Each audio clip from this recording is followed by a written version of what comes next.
gannaaw ñaari fan yi di 13 ak 14 mai forum économique de Milan te consulat général bu réewum Sénégal nekk fii ci Milan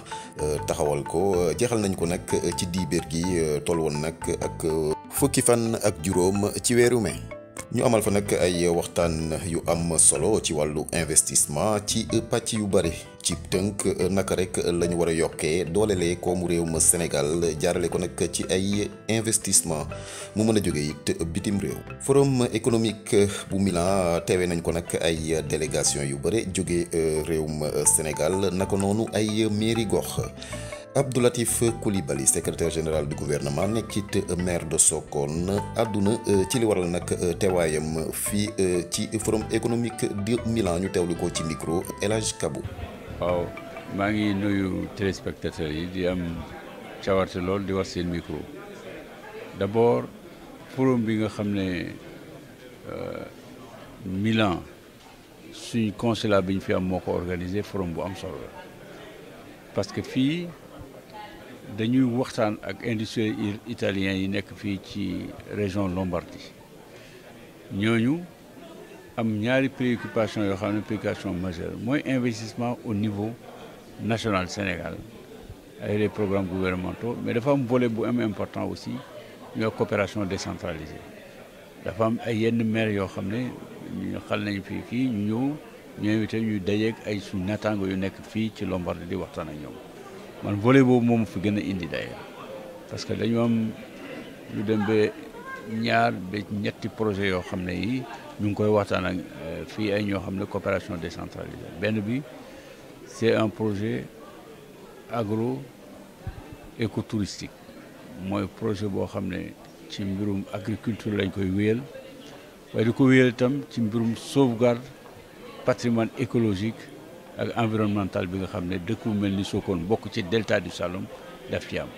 léegi protection environnement ak écologie dafa am lu am solo loo xam ne man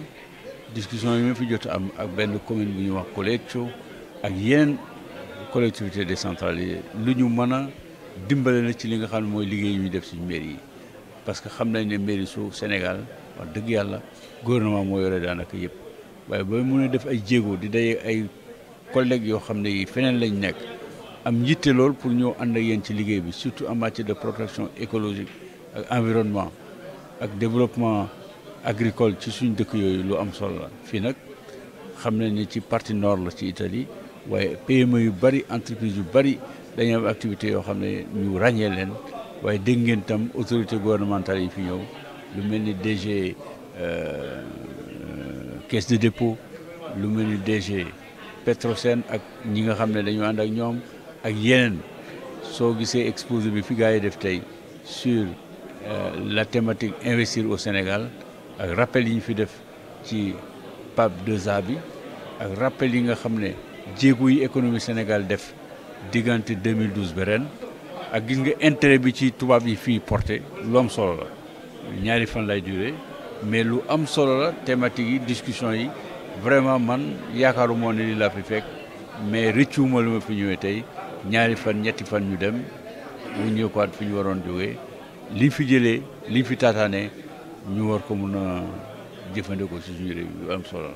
monsieur le maire lan ngay xam si émigré Sénégal yi nekk fii en Italie surtout pour daal ñu jàppale la si sa liggéey wala boog daal ñu wan la ay partenaires yoo xam ne mën nga renforcer la coopération sa ville bi nga jógee Sokone ak daal ay villes yu nekk fii en Italie. xam nga man bu ma ciy bokk tey benn xale boo xam ne mu ngi jógee foofu ci suñu dëkk moo ma ci boole daanaka gis bëgg-bëgg yi ñu am ci suñu mairie moom seen ñukki moo taxaw ba boole ma ak ñaari collectivité locale yu am solo fii Colleccio ak beneen boo xam ne ñu ngi waxtaan ak ñoom te waxtaan wi sotteegul li nga xam ne mooy tramu waxtaan wi c'est-à-dire jumelage baax na waaye ñu dem au-delà du jumelage bi nga xam ne moom la ñuy def mu nekk rencontre deux communautés yoo xam ne dañu am njëriñ ñun ñu am lu ñu leen apporté ñoom ñu am lu ñu apporté ñun tooguñ rek ñëw nañu lii la ñu bëgg a defal ñun day ne bu ngeen ñu bëgg a defal ñun ci lii lañ soxla ngeen defal ñu parce que kenn wutewul ne Sokone dafa nekk ci biir delta bi am na fay projet yu fa ñëw temps yi ñu koy wax dekkal géej dafa wund lu bari ñun daf ñu préoccupé parce que man bay nekk xale nekk Sokone dañ daan am ay chaland yoo xam ne dañ daan jógee ba usine dañ daan jógee ci usine Lindiane bi di dox ci canal bi ba yegg si Sokone canal boobu tey gaal yi sax pour ñu jàll dañu toog xaar ba géej gi feesu soog a départ parce que suuf si dafa nangu daanaka canal bi léegi yooyu du lu mairie mën a defar mais dafay lëkkaloo ay doole feneen ñu def dans le cadre de l'intercommunalité ak yooyu yëpp benn doomu Sokone bu nekk fii moo ma ci boole daanaka moom moo préparé lépp boole maag ay autorités ba ci région Lombardie te loolu il faut ñu ci dox di ci jéego pour mun a amal njëriñ fi ñu dëkk yi te doomu ay sénégalais yu nekk fii ñooy antul loolu xam naa ci consul bi nekk fii moom itam taxawaay bi gis naa taxawaay bi mu ci taxaw gis naa aussi spontanément doomi Sénégal yu nekk fii ñii nekk ay universitaires ñi nekk ay daanaka ay industriels ou semi-industriels nekk ci région bi sam ñoo présent ci forum bi lu am solo la. l'honorable député Serigne Bara Dolly Mbacké teewe it forum bi ci lu mu di ci séentu moom it yëkkati na ci ay kaddu ñu teewlu ko. sant yàlla di gërëm si Ahmadou Bamba Khadimu Rasul di ñaan Serigne Mountakha mu yàgg fi te wér sama teewaay nag ci forum économique Milan bu ma fi gisee waruñu ma ko laaj ndax doomu Sénégal yoo xamante ni damaa jàpp ne lépp lu ñuy woote Sénégal muy xam lu koy avancé war naa faa teg sama tànk. loolu moo waral bi nga xamante ni yégal na ma forum bi def ma invitation ma ñëw en tant que représentant du peuple en tant que sénégalais ba pare nekk en tant que chef d'entreprise ndax ku ne xam na ne forum économique de Milan dafa am solo pour réew mi ndax lépp lu ñu fi waxtaan lu nekk développement Sénégal te ku ñuy laaj kuy woote développement Sénégal Cheikh Abdou Bara Dolly kenn du ko si jiitu ndax ginnaaw bu lépp wéyee Sénégal ñu ñoo ko bokk Sénégal mun ñu ko séddoo mun ñu ko xar te bu ma sañoon Sénégal bokk si pays yi nga xamante ni ñooy gën ci bépp fànn loolu moo waral sama teewaay gis nañ ni aussi tamit ñi nga xam noonu la ko organisé mu jaar yoon trop ba ñeneen ñi nga xamante sax ñëwoon nañ tey fekk si ñi nga xamante ni ñooy waa Milan ñoom ñëpp bëgg nañu organiser forum bi yaakaar naa loolu nag day jàngat boo xamante ni tey dañu ko def ñoom te amuñu benn maanaam loo xamante ni tey dafay jóge ci nguur gi pour ñëw loolu lépp lu ko waral mooy seen coopération yi am ak ñi nga xamante ni ñoom lañ war a liggéeyal yooyu yëpp wane na ni ñoom lii nga xamante ni moom lañ def am nañ ci réussite ñuy wóor Sénégal yëpp di xam ni képp koo xam sumb nga dara te muy lu baax luy dëggu rek mën nga see am ndam te ñoo am nañ si ndam en tout cas li fi wax am na solo jëm si mbirum pétrole bi mbirum dëkkuwaay bi mbirum gaz bi mbirum immigré yi mbirum yi nga xamante ni aussi tey mooy Sénégal yi nga xam ne dañoo nekk fi bëgg am ay kër yooyu yëpp tey wax nañ ko fi yaakaar naa loolu rek intérêt ñëpp la kon may wax Sénégal yëpp ni forum bi daal li tax ma ñëw si suñu yëf la ñaan nañ ubbi nañ ko si jàmm tey lañ ko war a tëj ñun li ñu si doon séentu am nañu ko loolu rek mooy li nga xamante ni mooy sama tànk. ci délégation yi ba tey suñu mbokk yi bàyyeeko nag réewum France wax nañu rek seen gis-gis ci fi réewum Sénégal toll waaye it lan la ñu fa nama def ñu teelu leen ci kàllaama nasaraan ci micro suñu naataango Moustapha bu RTS. Exceptionnel parce que ce forum nous permet de voir que le Sénégal est vraiment en train et il est sur la voie d'une dynamique très positive et moi je le vois, enfin moi quand je vais très souvent à Dakar, je vois le BRT, je vois le train, le TER qui est encore plus moderne que le TER en France, je l'ai pris pour aller à Diamniadio, il est fantastique, on gagne un temps, je vois tous les travaux, le grand stade, l'aréna, tous les projets, le port, on a eu un rendez-vous avec le haut commandant du port, le port donc qui va créer deux autres ports pour devenir le port numéro 1 en Afrique, enfin tout ça c'est vraiment les signes objectifs d'un pays qui est en plein développement. Et nous, modestement, l'ENDEP Sénégal France, on va essayer de faire en sorte de donner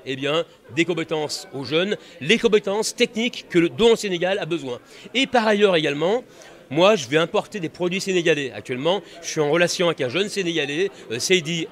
Ngueye, qui fabrique un café fantastique.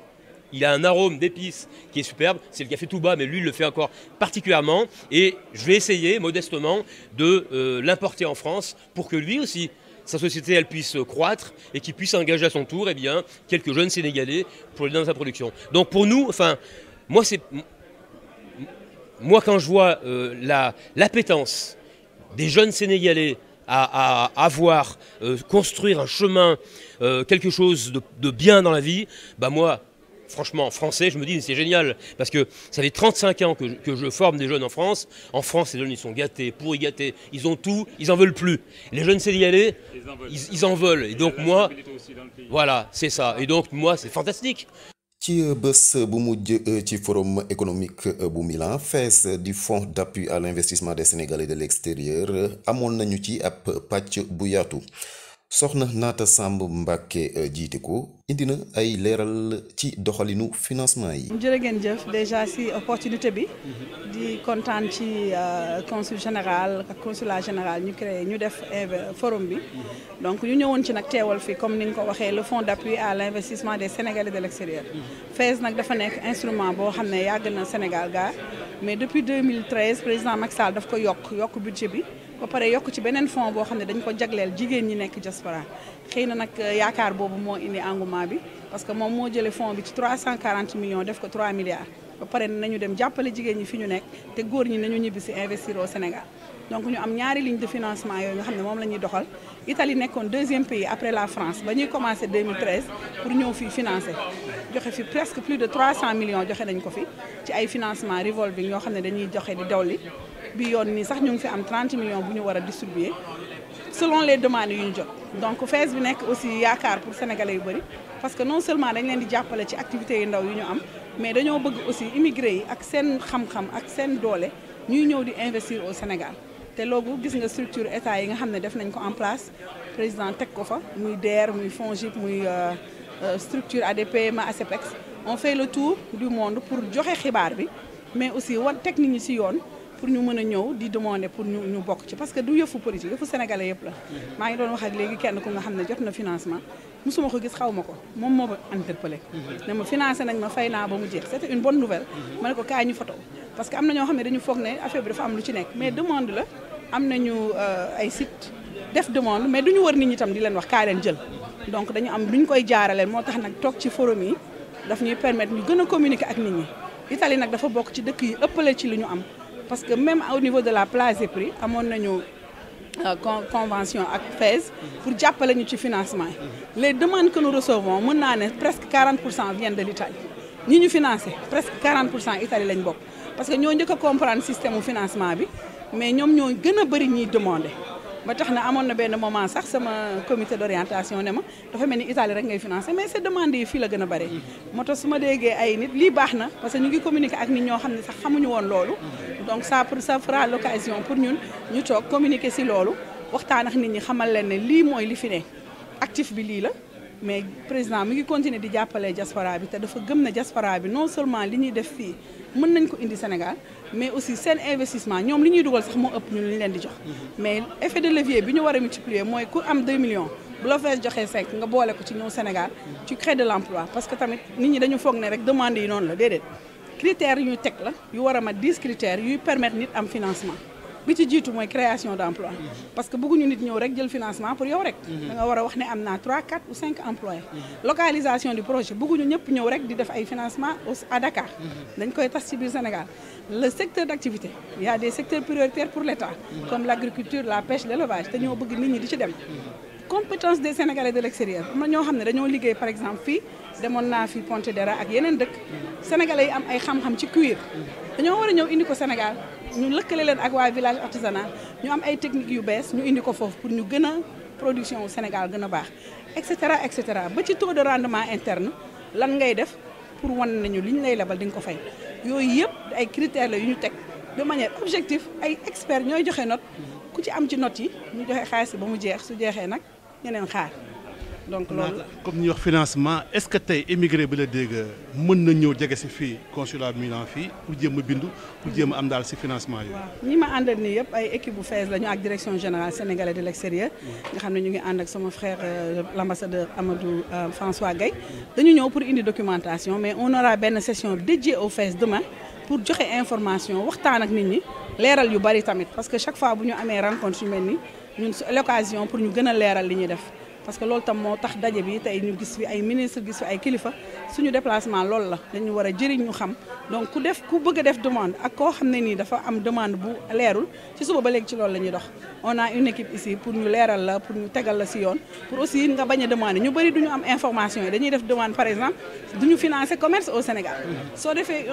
benn étude de projet bu am commerce dañ koy invalider des fois Sénégalais yi duñu def seen email sa numéro de téléphone boo ñëwee Sénégal bu changé nga ñibbi Italie duñ la mën a jot les gens ci comme dañuy plaindre ne kenn waxuñu dara mais amuñu fu ñu la waxee dara léegi on a changé ce système dañu soxla email dañu soxla nga boole ñoo kenn au moins Sénégal koo xam ne bu ñu amee soxla ci sa projet am na ñu sélectionné war leen financer ñàkk leen jot ñu jox ko ñeneen te loolu ñu bëri xamuñu ko am na ku ma wax léegi projet commerce bu mu déposé Sénégal mais c'est invalidé du ñu financer commerce au Sénégal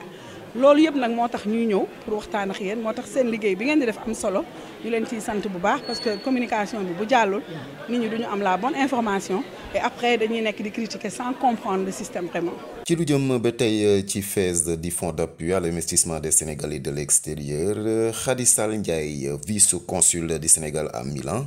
ñu dénk ko it liggéey bi jëm ci FAISE ci consulat bi indi na ay leeral ci yëngu-yëngu FAISE fii ci réewum Italie ñu teewlu ko ci micro El Hadj Kabo. El Hadj maa ngi lay nuyu bu baax di la sant di nuyu aussi l'ensemble des bénéficiaires association yi ak regroupement de femmes yi vraiment nekk ay jàmbaaru jigéen donc tey FAISE woote ci cëppaandawu journée économique yi mooy ñetti fan yi ñuy def tey FAISE vraiment temps bi lu mu xat-xat il faut que mu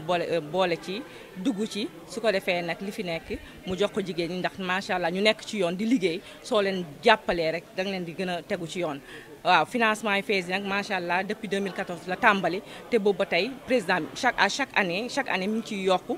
montant pour jigéen ñi ñu liggéey. on a donné plus de 278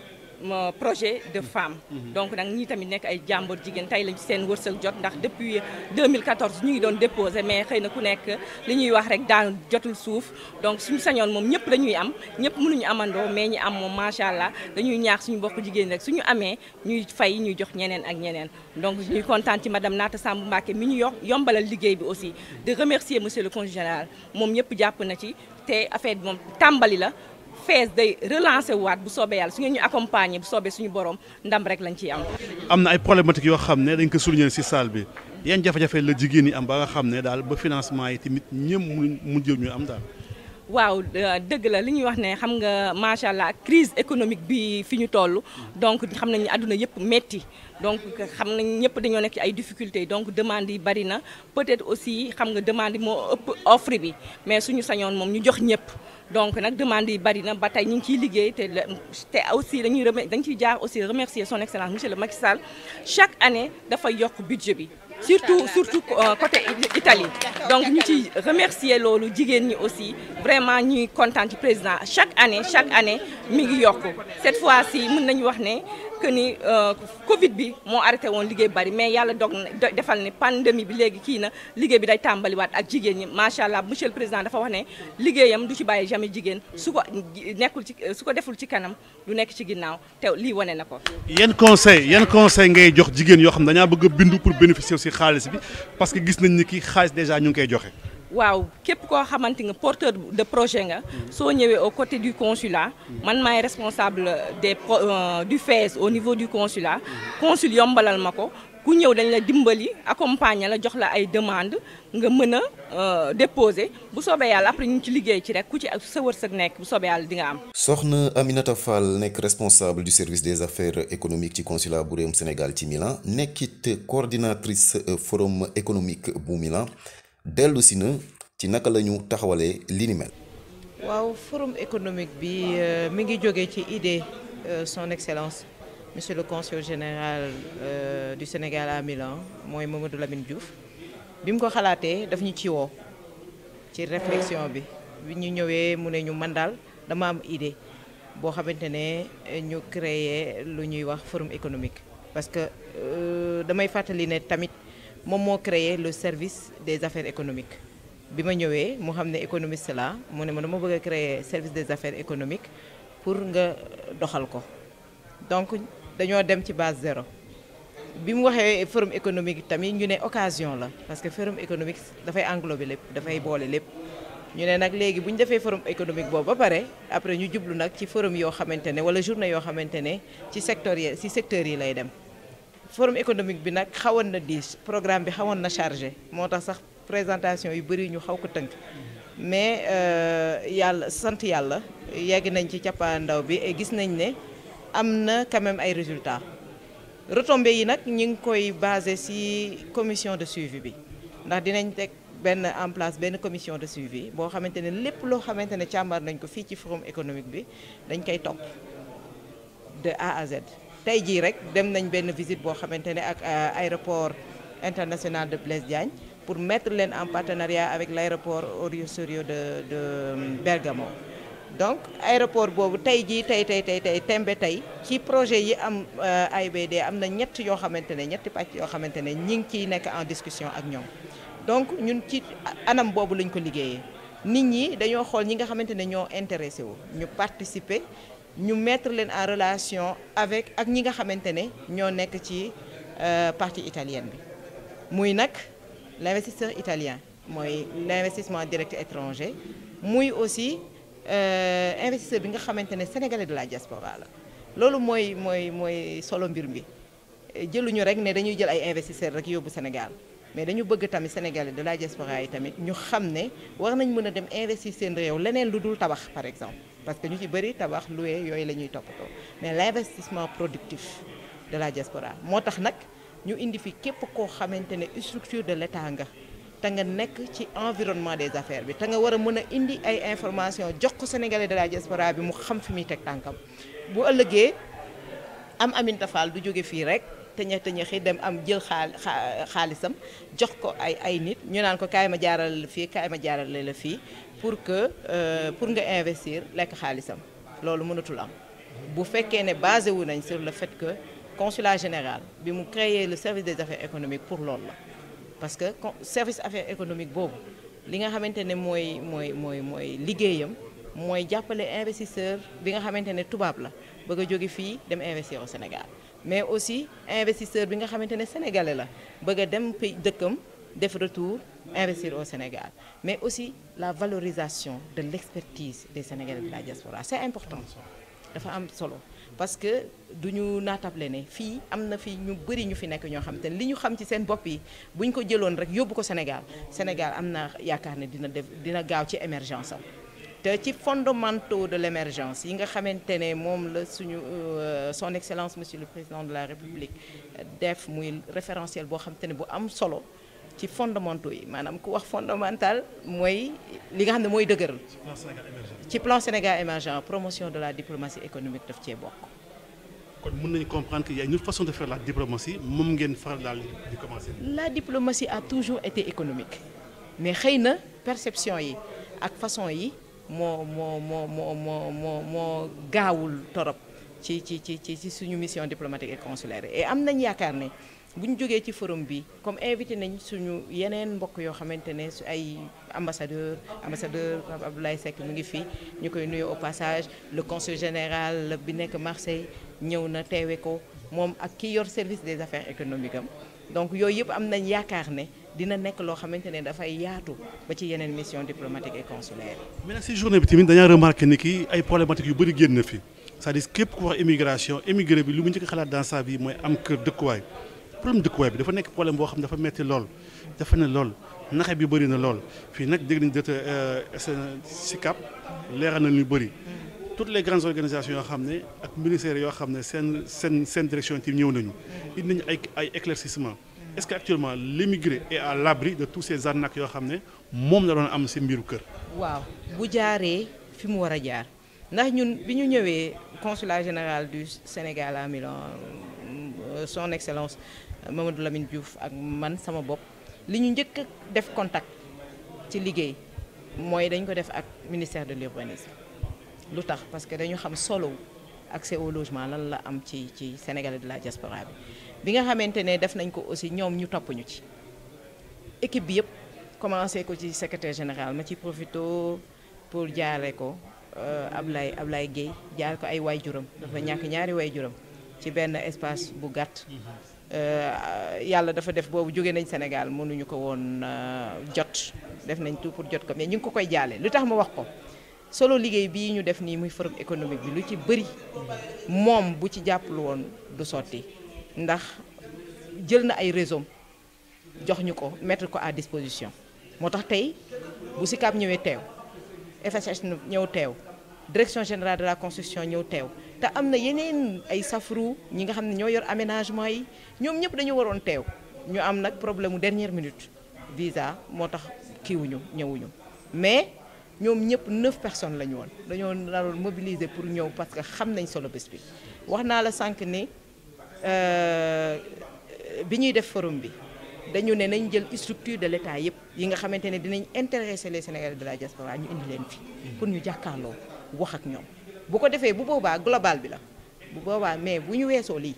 dañuy demaat ci sectoriel yi dañuy def ay journée tey bu ñu defee pour l'accès au logement bu subaa ñu def pour le pétrole bu ginnaaw subaa ñu def pour la valorisation de l'expertise de la des Sénégalais de la diaspora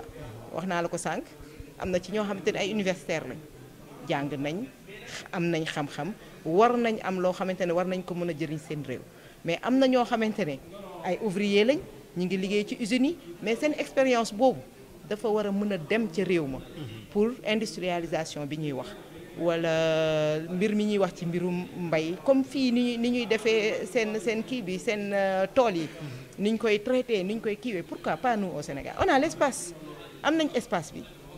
am nañ ressources humaines yi dañoo war a dem rek gëm suñu bopp gëm suñu réew te indi nangoo déglu nag ñi nga xamante ne am nañ expérience pour ñu indi ko seen contribution ci plan Sénégal émergent. FAISE ñëw na fii FAISE ku ko wax ne jigéen ñi président de la République def na leen lu rëy moom mooy fexe ba jéem a dugal koppar bu bëri pour jàppale képp ku jigéen pour ne pas dire tous les émigrés yu nekk fii ci diaspora bi problématique am na dafa mel ni que aussi beaucoup de personnes n'ont pas compris les émigrés on a l'impression que boo leen déglu bu baax a baax la communication ne passe pas bien entre ñoom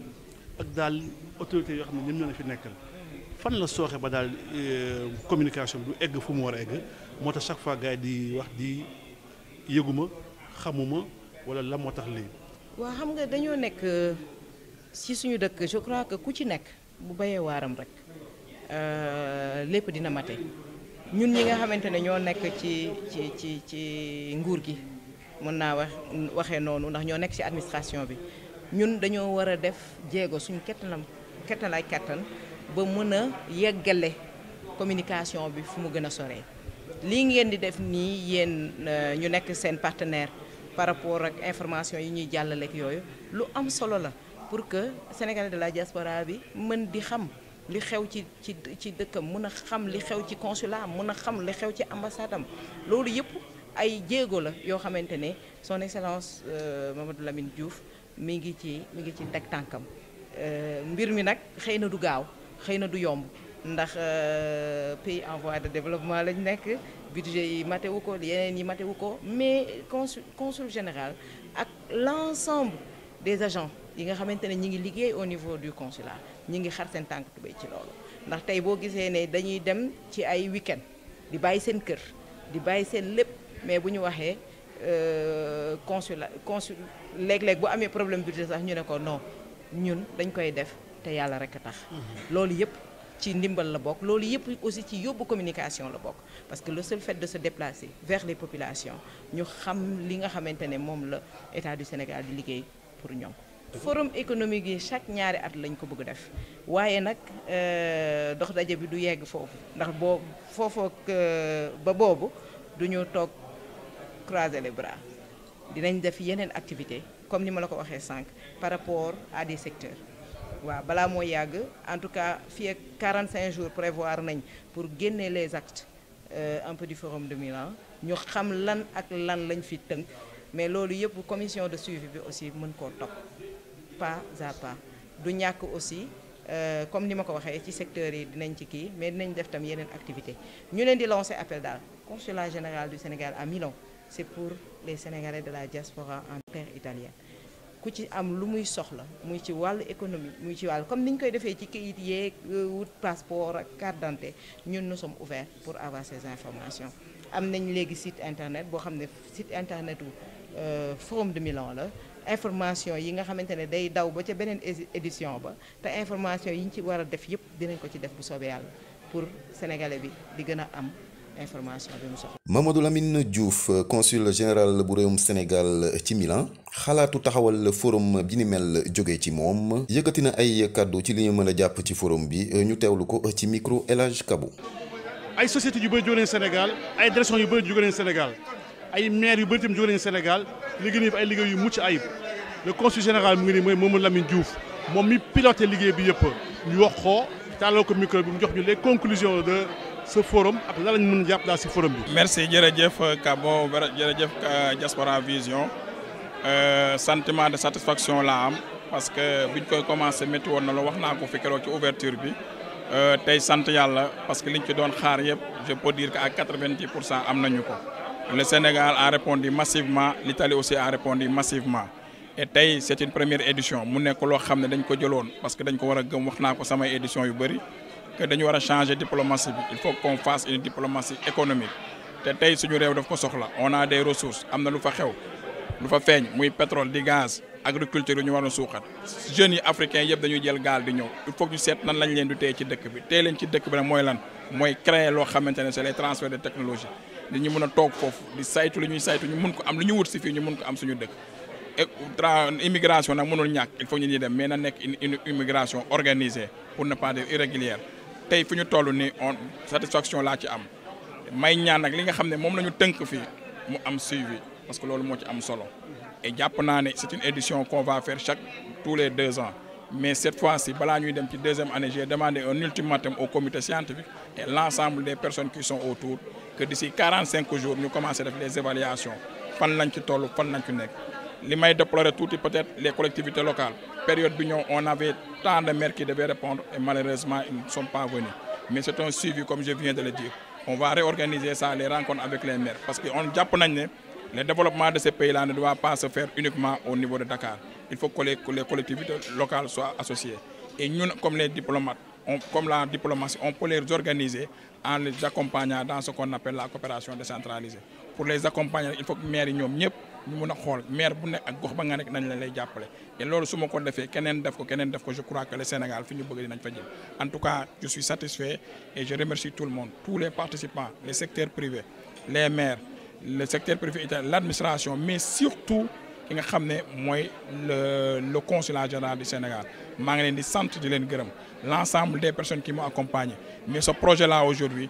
mënuma ko def te remercier le coordinateur de ce forum le coordinateur du forum c'est Aminata Fall je l'ai fait dans la salle je voudrais que ça soit au moment où ñëpp ñëw taxaw ma remercier Aminata devant tout le monde parce que aujourd'hui moom laa dëkk le bureau le service économique j'avais juste l'idée de faire ce forum et elle m'a accompagné dans ce forum avec l'ensemble du personnel très fatigué aujourd'hui en tout cas je remercie tout le monde et je suis satisfait de ce forum.